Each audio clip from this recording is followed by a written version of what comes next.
All right, I've got a little more than a week before I liquidate this whole apartment and go to New York. Today, I'm going to San Diego to see my old friend. He now works with helium. Helium antennas are like what I have outside. There's a lot of other assorted eccentric things. It'll take me about 2 hours to get down there. So, knock out the woodies, knock out some light legs. Without much further ado, time to hit it.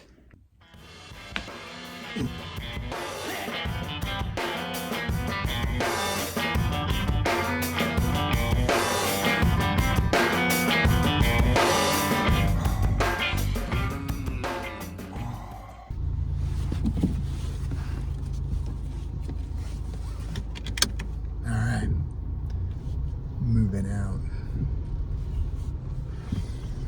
I got a full tank of gas. It's raining, and I don't care. Look at this, 115 miles.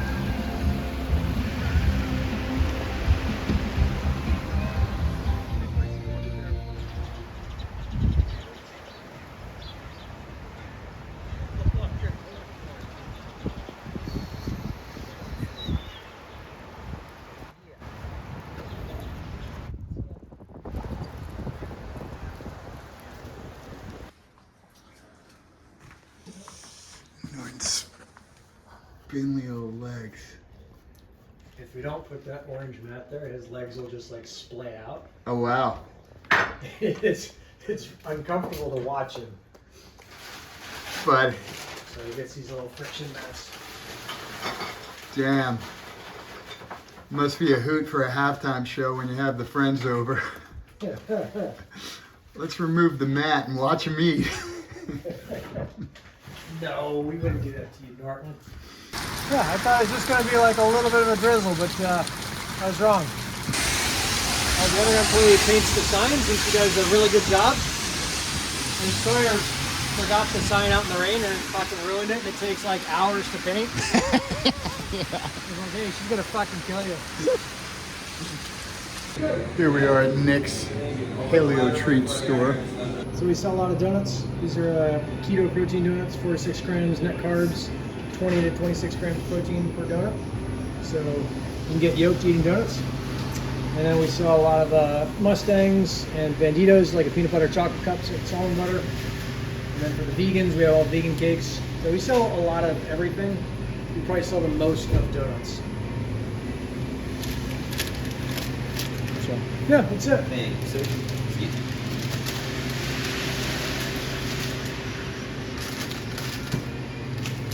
Sorry, I'm not helping you out here. You're doing great. Oh, that's amazing.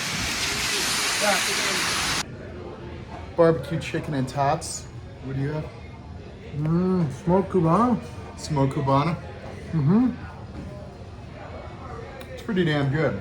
Yeah, certainly edible.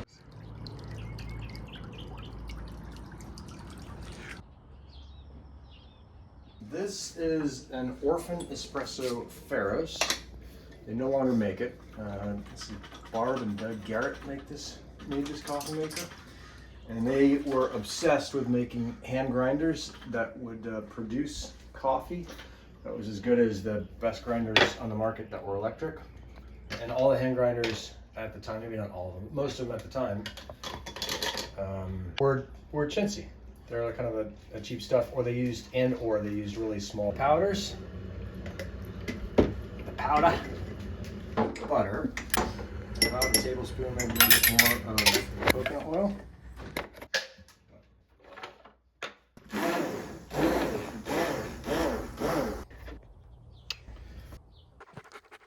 Okay, is that pretty good?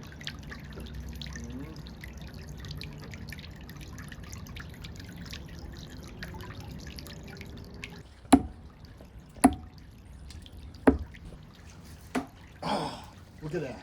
This is the second incarnation of the sled. First was just a slider that you pushed and had a tracker on it.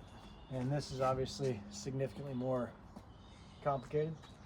So what happens is as you push it, this rear pulley spins, and it goes through a two-stage pulley system. So from here up to a small pulley in the front, and across the jack shaft to this big pulley, and then back to this alternator.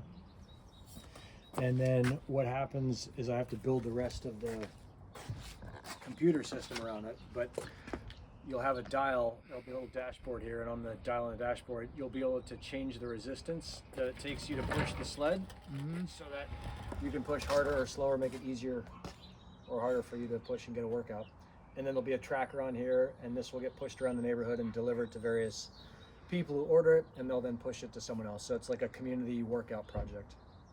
Old sled got pushed 26 times, 12 miles around the neighborhood with 20 some people. Some people pushed it twice. The new one has yet to be put into service, so it's still in the prototyping, let's get it working phase. Fantastic. What type of people like to push the sled?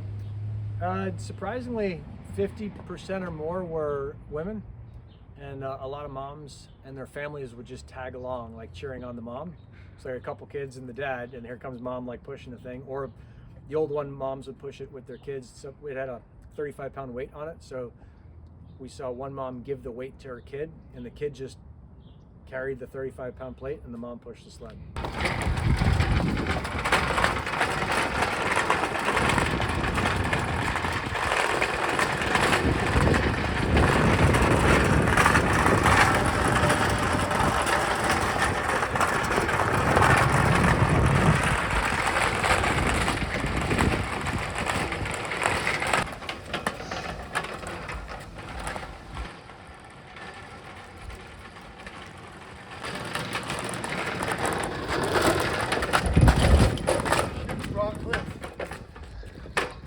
Wrong way. One more.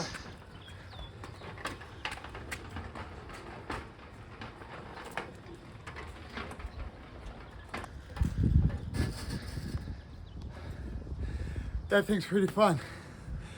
I can see how people get motivated to put this sled around. Once you do it, you're gonna want to do it again. You know? Kind of like a lot of things.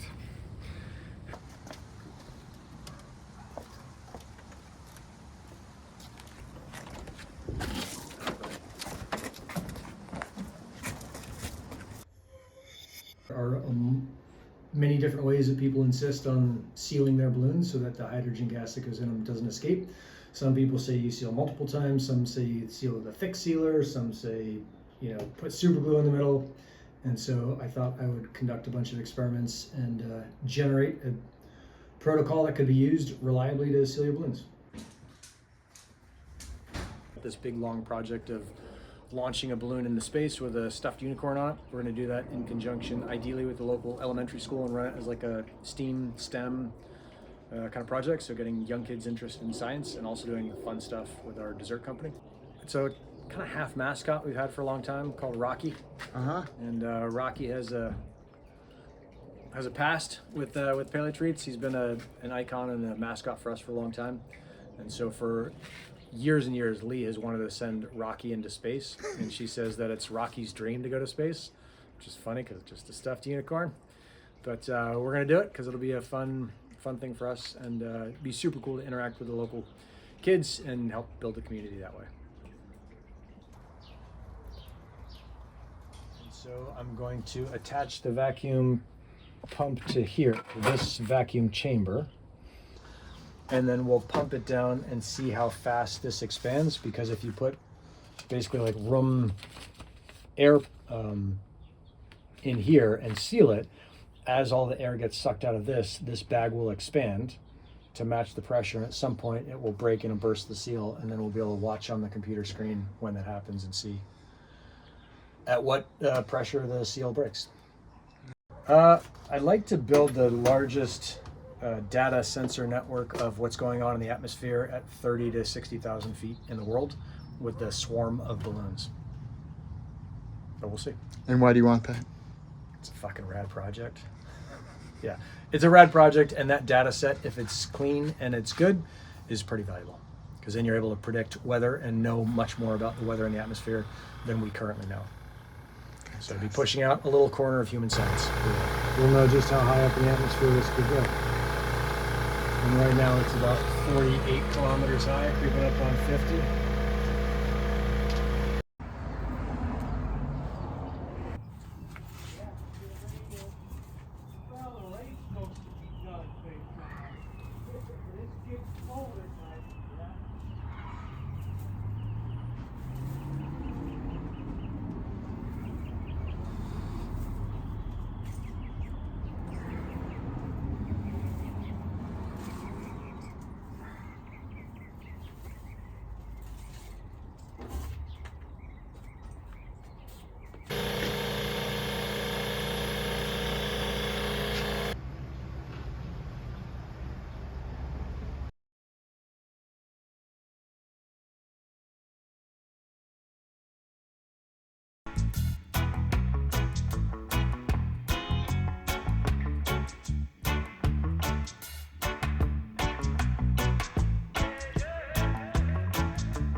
And here is the end of my visit to the Gristle King.